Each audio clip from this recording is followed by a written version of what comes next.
Chegamos então na nossa reta final e o assunto da aula de hoje é um dos assuntos mais importantes, pelo menos no meu ponto de vista. É isso aí, você acabou de ver aí que tem um diagrama aí na sua bancada, né? E referente ao que nós fizemos na aula passada, a gente fez na prática uma partida de motor, usamos vários sensores, vários elementos sensitivos para fazer com que ele funcionasse, correto? Agora, nessa aula, nós vamos, na verdade, entender um dos fatores que, como eu disse anteriormente, eu considero como sendo muito importante para você, que é a elaboração de um diagrama. Quais são os recursos que você tem em mãos que vai permitir com que você consiga elaborar um diagrama elétrico do zero? É exatamente isso que nós vamos falar hoje. E, para ficar bem claro, e para você entender também como eu consegui, na aula passada, desenvolver um diagrama aqui sem consultar nada, né? É porque eu tenho já na minha cabeça aqui uma lógica de raciocínio onde eu consigo já associar alguns elementos que nós vamos demonstrar hoje na lousa, na prática, tudo bem? Vamos fazer o seguinte então, o que nós temos que ter em mente? Primeiro, quais são os elementos, e para ficar fácil aqui para você acompanhar, nós vamos desenvolver um diagrama, mas o diagrama da aula anterior. E eu vou te mostrar qual é o processo de elaboração do diagrama de maneira com que você consiga garantir que ele está correto, tá bom? Então, vamos lá. Naquela aula anterior, nós tínhamos um motor acionado por um contator, que eu chamei ele de K1, e esse contator chamado de K1, por exemplo, esse contator aqui, ó, ele tinha ali uma bobina. Ele tem ainda uma bobina que, ao ser acionada, vai comutar os contatos, tanto de potência quanto os contatos auxiliares, não é verdade? Só que, junto com todo o processo de funcionamento, eu tinha uma variável que era a variável relé térmico. Deixa eu ver se vai ficar bonitinho assim, ó. Aí é assim, ó. O relé térmico que possuía dois contatos, onde esses dois contatos acabavam fazendo com que algumas coisas acontecessem. Poderia ser o acionamento de um sinaleiro ou poderia ser o desligamento de todo o sistema nosso lá, né? Eu tinha também ali uma botoeira, que nós chamamos ali de botoeira de emergência, né, que é o S0. Eu também tive naquele nosso diagrama outros dois elementos. Um botão de liga e um fim de curso. Vou tirar ele de pé aqui para você ver ele direitinho aí, ó. Um fim de curso associado ao processo. E aí, eu quero que você imagine o seguinte, nós vamos ter que entender isso aqui. Ah, e faltou ainda quem?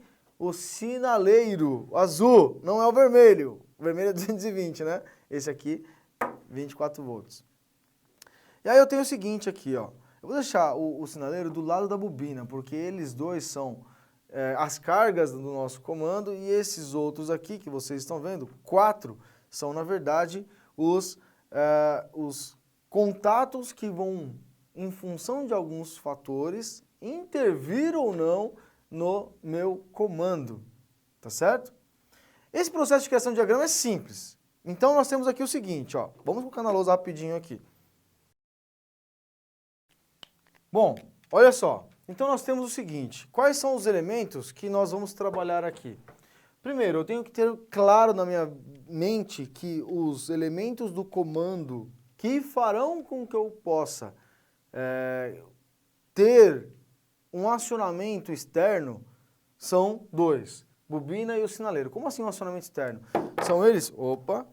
São eles dois os únicos desse nosso processo que toda a lógica de comando vai ter como finalidade acionar, ou seja, são as minhas cargas do meu processo de lógica de comandos, tudo bem? Concorda comigo que eu tenho a bobina do meu contator K1, vou até colocar o K1 aqui na frente, e os sinaleiros são as cargas do meu comando, são eles que todos os demais vão acionar, tá certo? Aí nós teríamos, na verdade, 5 elementos para fazer com que a nossa lógica de comandos funcionasse corretamente. Só que 2 aqui é bem simples, então eu vou cortar 2 ali. Quais são os 2 que eu vou cortar? Vou mostrar para vocês, ó. Concorda comigo que a botoeira vermelha, vou pôr um asterisco aqui, ó. A botoeira vermelha e o contato NF do F7, quem que é o F7? É o relé térmico, não é verdade?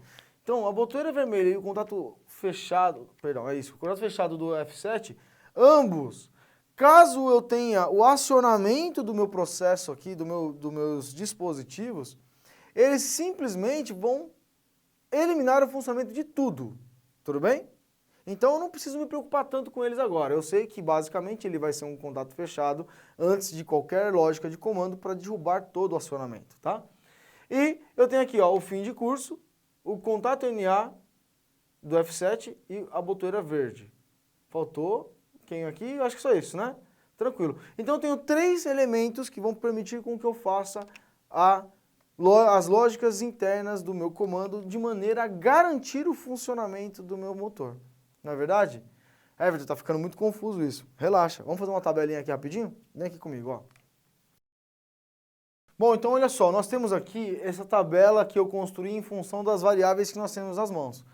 Olha só, botoeira verde S1, o contato NA do F7 eu chamei de F7, e o fim de curso, fim de curso era pra gente, na verdade, eu pus S0 aqui, tá errado, é o S10, aqui ó, S10.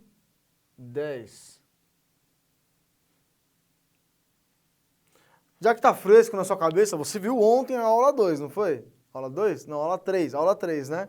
Você viu ontem a aula 3. Então, olha só, nós temos aqui o seguinte, nós temos os elementos F7, S10 e S1, acho que até aí tá tranquilo, o K1 e o H1. Vamos relembrar o que cada um fazia. O K1 liga o motor, na verdade, e o H1 era responsável por indicar um problema de sobrecarga, ou seja, toda vez que o relé térmico atuar, o H1 aciona, ele acende, não é verdade? Show de bola. Então, nós temos o seguinte aqui, ó. Nós vamos ter a seguinte situação para nós no nosso diagrama. Ah, um outro detalhe. Eu fiz aqui uma variação de possibilidades desses contatos ou desses elementos estarem ligados simultaneamente. Lembrando aqui, e muito importante você vir comigo aqui, é o seguinte, ó. Eu coloquei 0 ou 1, por quê? Eu estou considerando que é ligado ou desligado, e quando eu falo ligado e desligado, não tem nada a ver com contato aberto ou contato fechado. Tudo bem? O que significa ligado ou desligado para mim? Ó? Rafael, mostra aqui pra gente. Ó. Esse aqui é um botão. O 1 para mim significa que eu pressionei o botão. O 0 significa que eu soltei o dedo do botão. De novo, o 1 para mim significa que eu acionei, e o 0 que eu desacionei o botão. A mesma coisa com fim de curso. O 1 significa que eu acionei e o 0 que eu desacionei.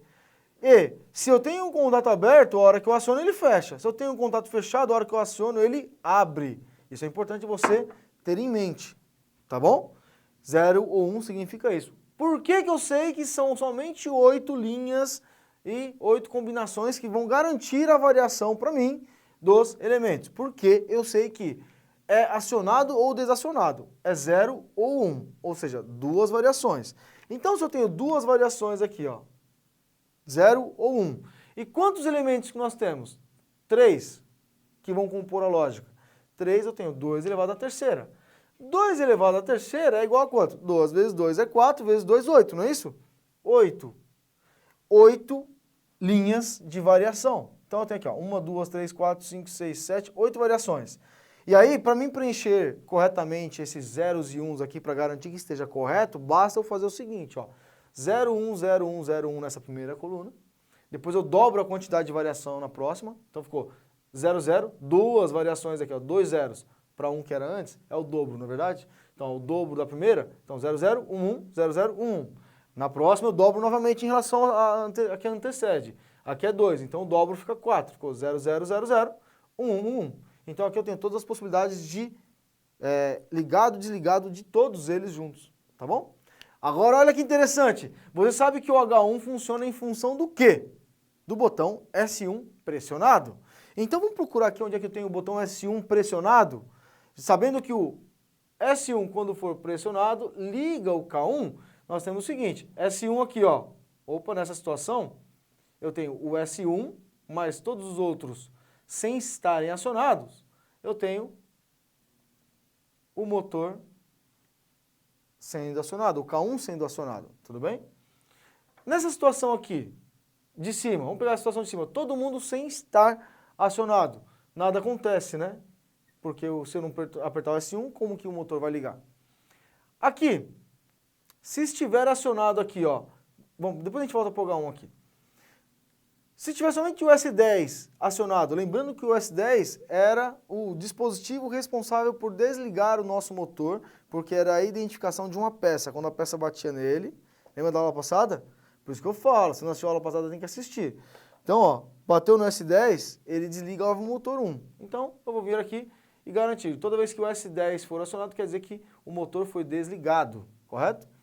Aqui ainda, se o S10 e o S1 estiverem acionados, então eu estou apertando para ligar e para desligar. Quem é que tem prioridade? A prioridade sempre é o desligar, não é verdade? Então eu vou manter desligado, já que o S10 está pressionado. Então eu vou colocar aqui, ó, manter desligado. Se somente o F7 estiver acionado, significa, e aí eu quero que você preste atenção comigo, ó. Se o F7, vamos colocar aqui, ó, F7NA, significa também para mim, eu não coloquei aqui do lado, tá bom? Mas o F7NF também vai acionar quando o F7NA estiver acionado, tudo bem? Isso aí tá claro para você? E o F7 fechado, o NF, é o contato fechado que vai desligar todo o processo nosso de alimentação do comando, que é a proteção. Lembra da aula passada? Tá bom? Então o F7NA, se ele estiver acionado, eu, na verdade, tenho que garantir o desligamento do nosso motor, tudo bem? E eu vou acionar a lâmpada H1. E eu aciono a lâmpada H1 porque ele indica para mim o quê? A sobrecarga no motor. Aqui embaixo, ó, F7 acionado e o S1 acionado. Quer dizer, então, que meu motor está desligado, porque esse cara é o de segurança, F7 é de segurança, ele também vai desligar o motor e a lâmpada vai estar acionada, porque ele está indicando que o nosso motor teve uma sobrecarga. Mesma coisa aqui, ó, S10 e F7, mesma coisa, desligado o motor, e aqui também, todo mundo acionado, também, nessa situação, nós temos aqui a lâmpada H1 sendo acionada. Para os demais aqui em cima, caso eu não tenha o F7 sendo acionado, então todos os demais elementos ficarão desligados, né? As variações aqui ficarão como um H1 desligado. Aí a pergunta que eu faço aqui é a seguinte: em qual única situação que nós temos os elementos do nosso comando atuando de maneira a garantir que o motor fique energizado? Somente quando o S1 estiver pressionado e mais nenhum for pressionado junto com ele. Tá claro isso? Tá claro, né? Bacana. Então eu consigo começar a desenvolver o nosso diagrama. Lembra que nós tínhamos o seguinte, ó, e eu vou desenvolver o diagrama igual você vai desenvolver aí no seu caderno. Olha só, eu vou começar por baixo aqui assim, ó. Vou colocar aqui a bobina do nosso contator K1.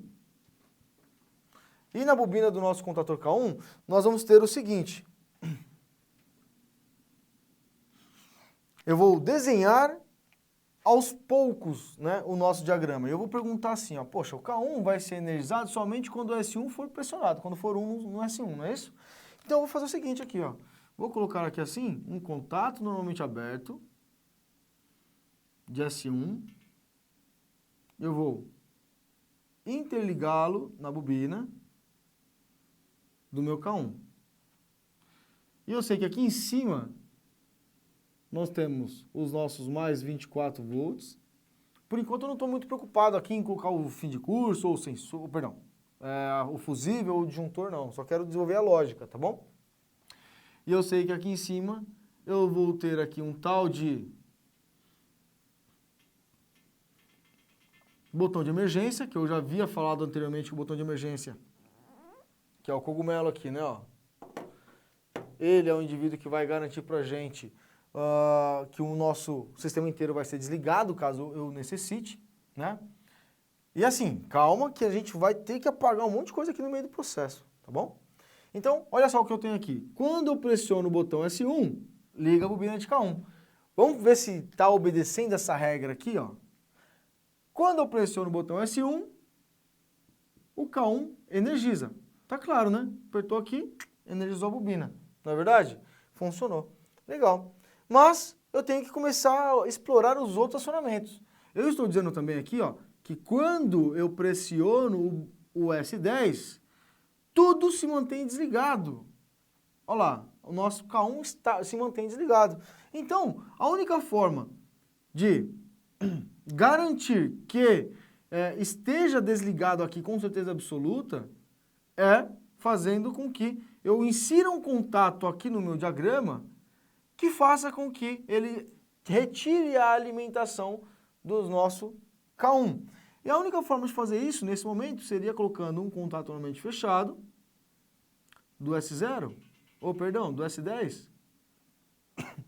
E aí eu tenho o seguinte, eu consigo garantir para você que, quando ele for acionado, esse contato abre, e abrindo, ele elimina a possibilidade do K1 entrar em ação, não é verdade? Bacana. Então agora, o que mais nós temos aqui, ó? F7, tem que entrar um contato de F7, que vai fazer o que por nós, né? Ele vai simplesmente desligar o motor e ligar o sinaleiro. Ó que bonito agora, hein? Vamos fazer essa lógica aqui, ó. Desligar o motor e ligar o sinaleiro. Como que eu posso fazer isso? Da seguinte maneira. O sinaleiro, eu sei que ele vai estar aqui assim, ó. Vamos pôr o sinaleiro aqui assim, ó. Que eu vou chamar também de H1. Lembrando que ele é uma carga, então ele tem que estar na parte de baixo aqui. Então, para ligar o sinaleiro, eu vou até fazer o seguinte, eu vou fazer errado, para depois a gente ir consertando, tá bom? Vou fazer assim, ó.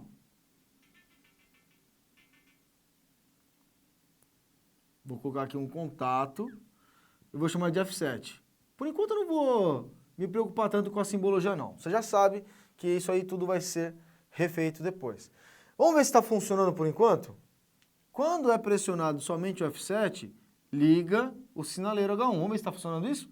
Pressionou F7, perdão, ligou o H1. Até está funcionando. Vamos ver uma outra situação aqui? Se eu pressionar F7 e S1, o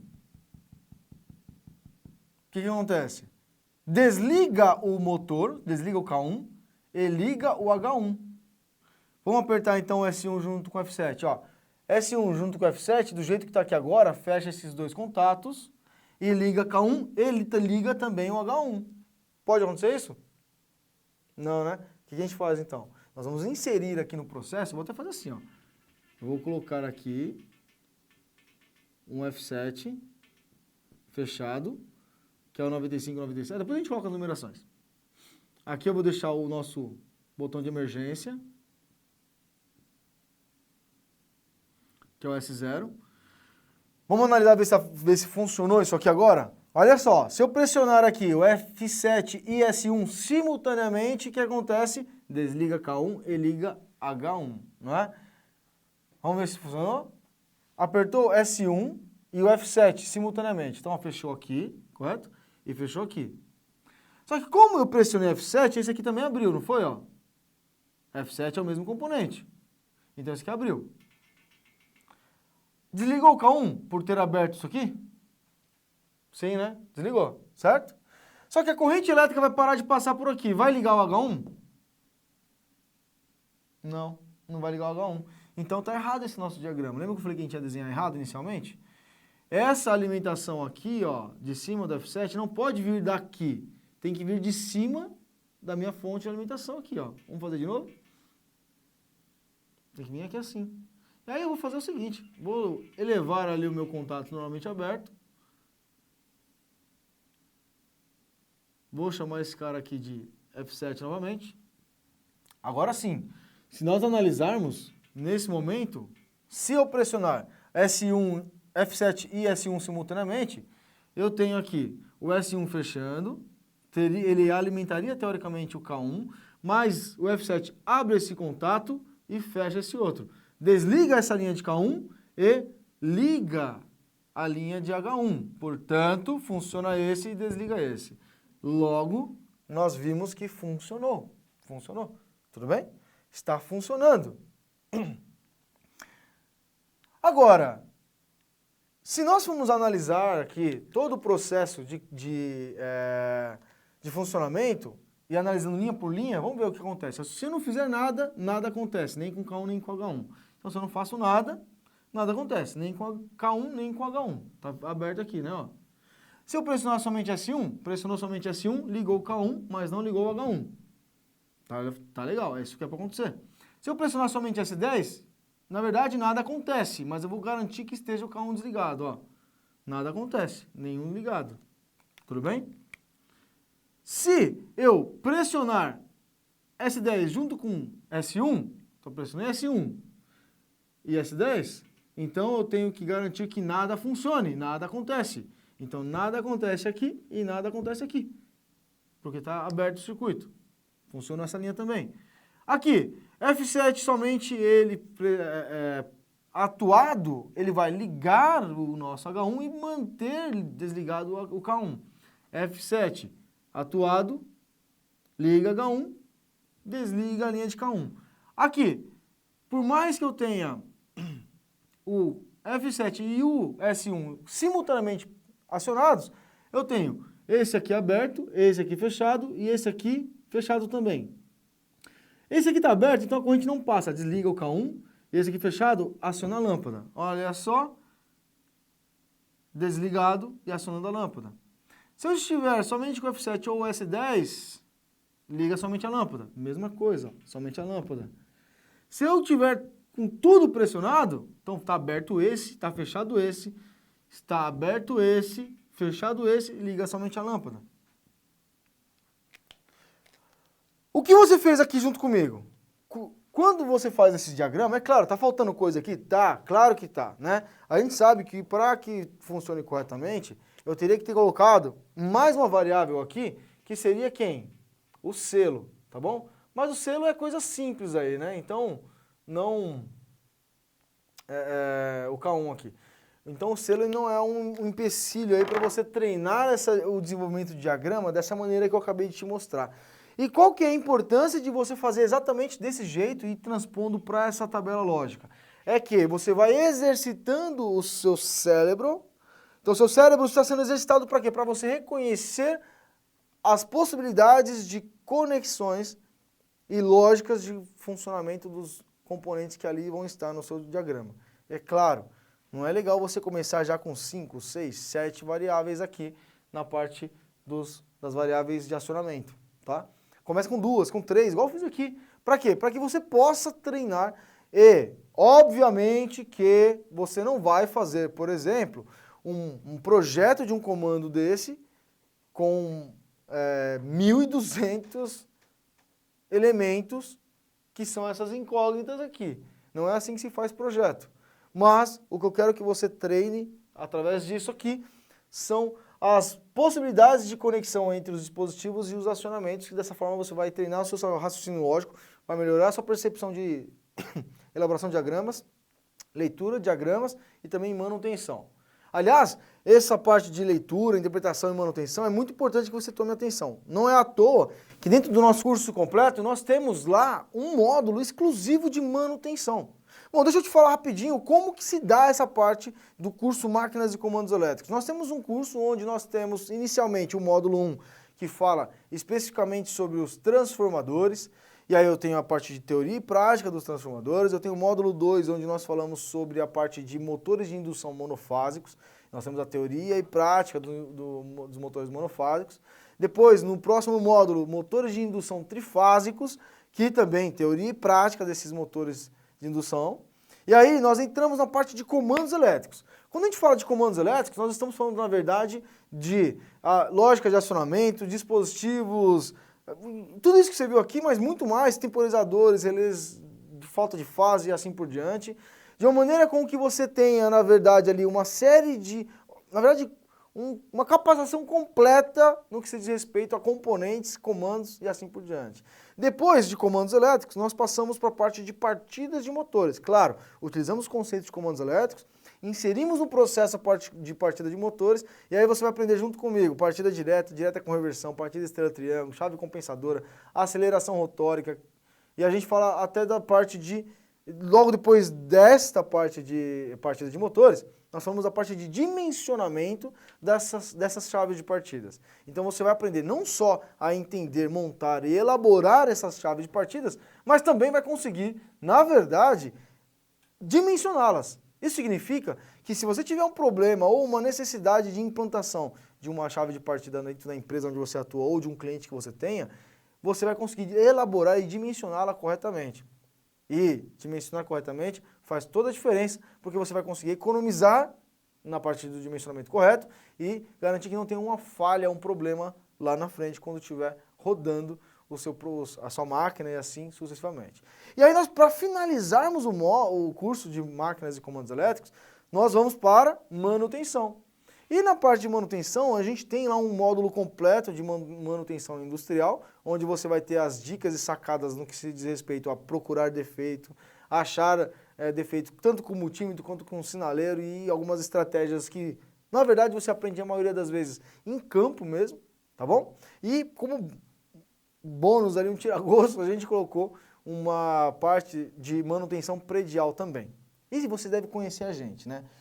Além de todo esse conteúdo que você vai receber, máquinas, comandos e manutenção, que eu considero como sendo os 3 pilares obrigatórios para o profissional da área de manutenção, profissional da área elétrica, que decide fazer comandos elétricos, você ainda vai ganhar alguns bônus, tá bom?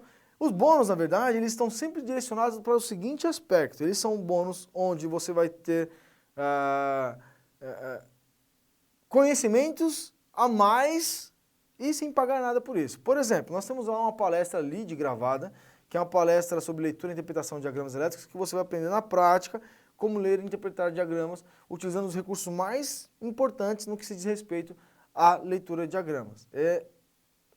Essa palestra ela poderia ser vendida por R$147, que é o que vendia antes, ela não é mais vendida, mas para você também vai ser gratuito, tá bom? Outra coisa também é o curso básico de Ethernet, que esse curso básico de Ethernet, ele teria o custo hoje de R$247, no mínimo, e você não vai pagar nada por ele também. E a gente sabe, por exemplo, que quando você está na área de comandos elétricos, um próximo passo, quando você for para a área de automação, são as redes industriais, que é o Profibus, DeviceNet e assim por diante, e você vai precisar conhecer um pouco de Ethernet. Você já vai ter agora no curso de comandos elétricos com você. E outro bônus bem bacana que a gente separou para vocês é o bônus de montagem de painéis elétricos. Então a gente pega um painel e eu e você juntos vamos falar desde a parte de furação da tampa, fixação de trilho, canaleta, componentes e montagem acompanhando um diagrama que você vai poder baixar também e você vai entender quais são as estratégias para pegar isso aqui e jogar para o painel como um todo, tá bom? E, claro, obviamente, na prática. Para você conhecer o nosso curso Máquinas e Comandos Elétricos, não é muito difícil, né? É só você clicar no link que está aqui embaixo, no botão que está aqui embaixo, e você vai ser direcionado lá para fazer a matrícula do nosso treinamento. Eu te espero lá dentro do nosso curso, estou te esperando junto com os mais de 7.000 alunos do curso Máquinas e Comandos Elétricos. Tchau, tchau.